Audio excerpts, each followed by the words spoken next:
Hello, hello, hello! Welcome back to a Fallout discussion. While I was looking at the armor changes in the PTS, I decided to mess around with the Centribot raid boss. I honestly couldn't tell you why, I just felt like it. But I discovered something interesting. You could now target the bot's shield through its body, just like the old days before they disabled that. Although it seems that Black Powder weapons got their inherent crippling bonus removed, so they got a bit nerfed. Still, it was possible to stand on the platform and bring down the shield like you used to be able to back in the day. And you can actually solo the boss without relying on reflection to take down the shield. The shield was actually targetable through the body. I don't think I have to say that I was very surprised, because we all know that the devs have gone out of the way to try and stop people using these methods, ever since the raid was released. So what happened? Maybe the devs have come to their senses. Was Fallout about to enter a new era of enlightenment? Well, no. It turns out that it was just a bug. FML. But then I remembered that even if it was possible, it would still be pointless, because rewards like broken armor pieces are now tied to each raid stage. And the first stage has been specifically nerfed to discourage players from doing it over and over again, regardless of how they do it. So in order to get the full set of rewards, you have to go through the entire raid over and over again. And of course, the second stage specifically requires multiple players. Yes, in the PTS, the Ultrasight Mole Miners will no longer one-shot you, or at least that's supposed to be the case, but you still need multiple people to complete the stage. But the question I want to ask is, why? Why are we requiring multiple people to finish raids in the first place? What exactly is the benefit from this? It looks like the goal is to try and encourage more group-based play. Maybe they assume that the bosses will be difficult enough that you could only do them in groups, which obviously didn't turn out to be the case. Maybe they wanted people to form real-life friendships that would then keep them playing the game just because their friends were. Obviously that would be a misunderstanding of the Fallout fanbase. Friends, you say? The best we can do is emote at each other. Or it could be that they saw other MMOs and just assumed that raids should be done by groups. But you know what to say, right? When you assume, you make an ass out of you and me. Don't get me wrong, in theory, playing with a group is not a bad thing. I think that there's many positives to playing with other people, even if it's just stupidly emoting at each other. One of the best things about Fallout 76 is the other players. Yes, there's a few trolls, but on the whole, they just tend to be good folk. It's just the kind of player Fallout attracts. Good-natured murder hobos. That's all we are. You know I'm right. But part of why playing with other players is a good thing is that interacting with other players is optional. It's something you do when you want to, not when the devs say you should. Yes, you can argue that raids as a whole are entirely optional content. So if you don't want to interact with other people, you don't have to do them. That's technically correct. Although with the way the game is going, the 4th star legendaries will become more of a requirement, so raids may not be as optional as they are now. But regardless, saying that raids are optional is missing the point. The point is that all other content has no restrictions on doing them solo. You can do every nuke boss, every daily ops, every expedition, and every event solo. We can have a discussion about whether it's feasible to do them solo. In other words, can you complete them successfully without other players? But there's no requirement to do them with other players. It's only raids that require other players. You're not getting past that second stage by yourself, unless there's glitches that you take advantage of. Or maybe a huge amount of nuclear grenades. But that's technically also a glitch because the explosions go through the walls. And ironically, this requirement for multiple people actually leads to less people playing together. The people who are really into raids have already formed groups that go off into private servers and do their own thing.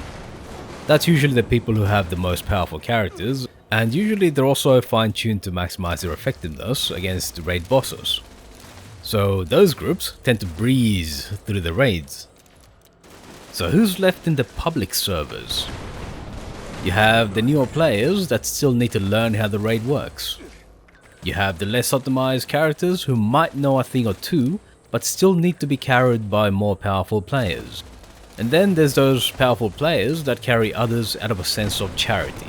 They could easily be playing in private worlds and breezing through raids, but they choose to play in the public servers and carry other players. Make no mistake, without these players, most raids would not finish. Sadly, there aren't that many powerful characters willing to carry raids.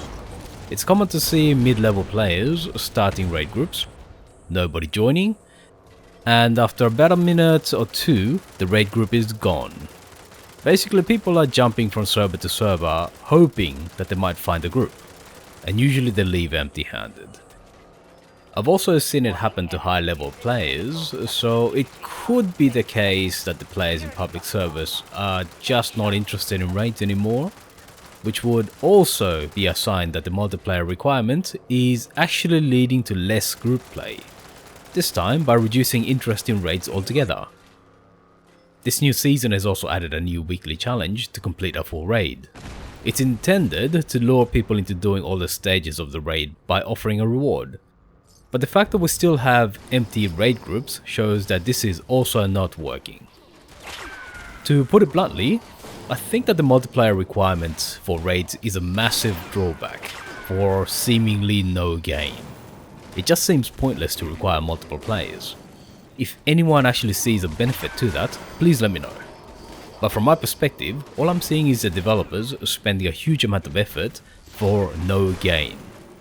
And on the other side, we see players desperately trying to find new glitches to skip the second stage. At this point, the best thing to do seems to be to just accept that people don't want to play in groups and let them solo the raids. So, given the situation, how could we allow for solo play? Obviously, the first boss is soloable, even if it's by reflecting its own damage back to it. But what about the second?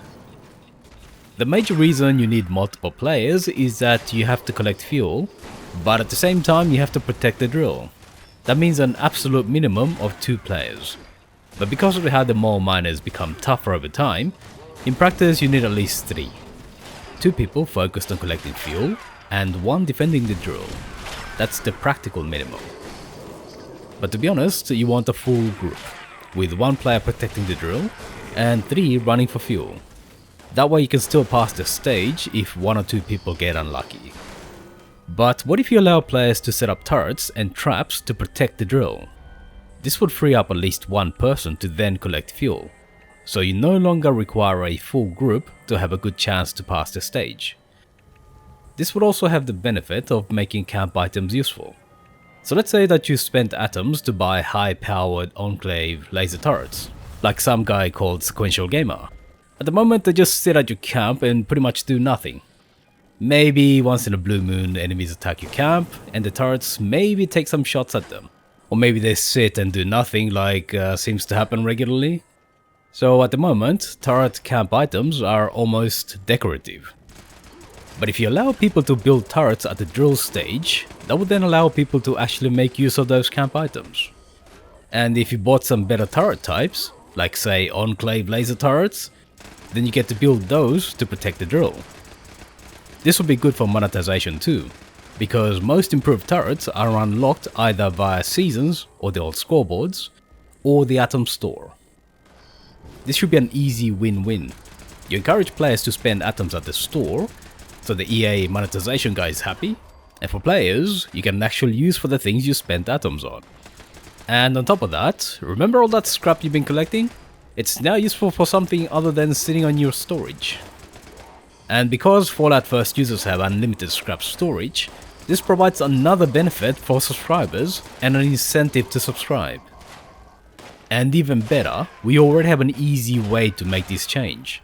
Just make the area near the drill into a workshop, which allows you to set up camp items. So if anybody from Bethesda comes across this, make sure to let the EA monetization guy know that Fallout 76 could be making more money just by allowing raids to be soloable. It would also be great if the aggressiveness of the mole miners attacking the drill was scaled to how many players you have. So enemies should be easiest if you only have one player, and hardest in a full group. That way a single solo player isn't as disadvantaged as they are now. This is not a new concept, many MMOs already do this. For example, First Descendant is all about fighting bosses, but every boss is scaled based on how many players there are. By the way, this boss is not this easy. I'm using a fine-tuned character and powerful weapons. Usually they're a lot harder. This is more of a demonstration of how quickly a powerful character can finish the bosses. And let me assure you that there's people out there that are much better than this, but obviously a 4-second clip is not exactly suitable for this video. But the scaling does mean that sometimes a bad player is actually worse than no player. In other words, a smaller group of capable players is better than a large group of bad players. In First Descendant, this leads to many good players leaving a bad group after a failed attempt at the boss, which is obviously not what you want. So some type of capping might be a good idea to discourage this kind of elitism. Let's say that you cap the difficulty at half the maximum number of players. Like say after 2 players in a raid, the difficulty does not increase. This would allow weaker players to participate without being a burden on their teams. And surprise, Fallout 76 already does something like this with Earl. Because you allow 8 players per instance, that leaves plenty of room for weaker players to still participate and enjoy the boss battle. Or for some lazy bastard like me to collect screws. So this is not a new concept for the game, and maybe a good idea for the raids as well. Tune the difficulty for 4 players.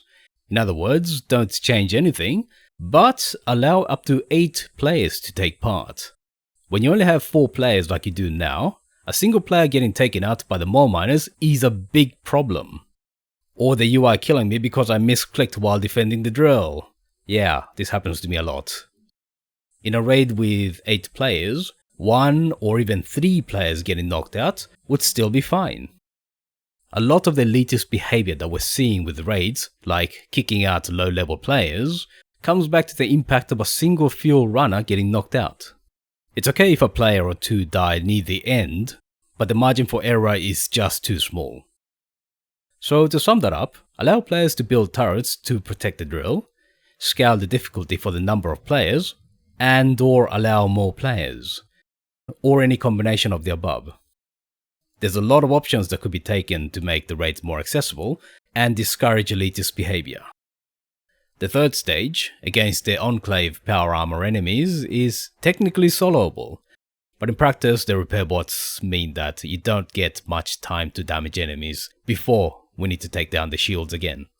So one solution might be to allow buildable turrets that would then target the repair bots. At some point they'd make it through and repair the shields, but it would be a lot less frequent, so groups with less players wouldn't be at such a disadvantage. Again, this is an easy way for more sales in the Atom store. You hear that, Todd? Money! But this is another stage where more players would be a good idea. One player going back to destroy a shield generator is one less player shooting at the power armor enemies. And one player is 25% of your firepower in a 4-player group, which is massive. One player from 8 is not such a big deal. Or again, you could scale the difficulty based on how many players there are. There's lots of options to make the stages better for smaller groups. After that, you have the Crystal stage and the Serpent. Both are well suited for solo players already, so I don't think you'd have to change much. But they could be improved by scaling the difficulty to make it easier for solo players. My goal isn't just to complain. I'm trying to improve things. Obviously I can't see what the devs see, but nothing I'm suggesting is entirely new to the game. A few small changes would have a major impact on making raids more fun for more players. I hope that you understand why I'm calling for the raids to be soloable. There's literally no benefit for the raids to require multiple players to finish. Again, I'm open to someone explaining if there are any. But even if there are any, I can't imagine that the benefits would be greater than allowing solo players or smaller groups to complete the raids. And ironically, I think that it would lead to more group play in raids. People would be less likely to be excluded, or kicked mid-raid, or be afraid to participate just because they're not super powerful. There would be more raid groups created and more people willing to join those groups because there's less fear of wasting your time with a bad group. I can tell you that if I see a level 150 starting a raid group, I think twice before I join. And I'm someone who joins to help out when I see a single low level trying to do events by themselves. The net result of making raids more accessible, in my opinion, would be more group play in raids. And isn't that exactly the outcome that the developers are aiming for?